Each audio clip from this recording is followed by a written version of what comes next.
Okay, so you've almost definitely got this in your kitchen right now, oregano. But we're not here to talk about pizza toppings. Nope. Today we're uncovering a story that's been buried for centuries. A story about medicine, about memory, and about a powerful tool that's been hiding in plain sight. I mean, really think about this for a second. What if one of the most respected, most effective medicines of the entire ancient world is sitting right there in your kitchen, probably next to the salt and pepper? It's a pretty wild idea, and it's a central question we're going to dive into today. To really get to the bottom of this, we have to start with the name itself, because the name tells us everything. It's all about the joy of the mountains.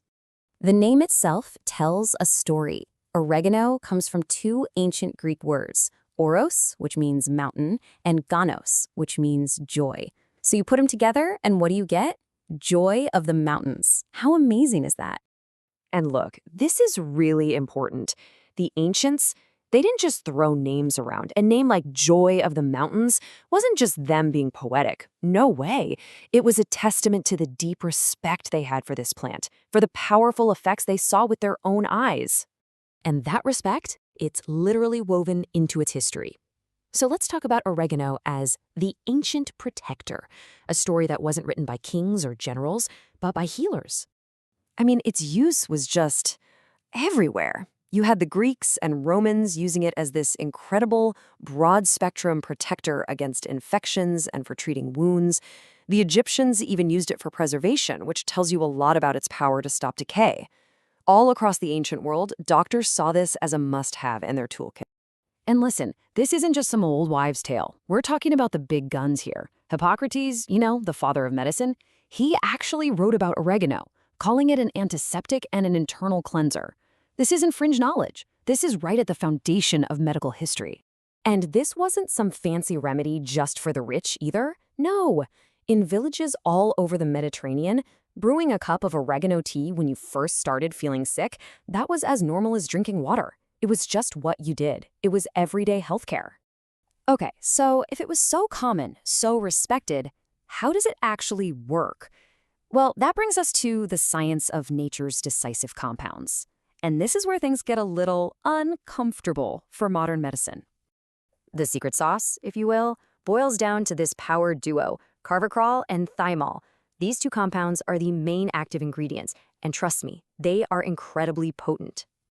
And there's this quote from one of our sources that just nails it. They are not gentle. They are decisive. This isn't some mild, feel-good herb. This is nature's heavy hitter. So how do they work? Well, think about it like this.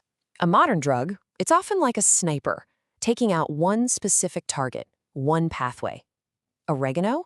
Oh, it's more like a shockwave. It disrupts the entire integrity of an invading organism, making it almost impossible for it to fight back or develop resistance. And that, of course, leads to the million-dollar question, doesn't it? Which brings us to our next section, a sideline solution, or what one source calls the business of forgetting. Let's just put it right out there. If this stuff is so powerful, so effective, and has this incredible track record, why isn't it a mainstream drug? Why isn't your doctor telling you about its potential? The answer, and this probably won't shock you, it really comes down to the business model of modern medicine.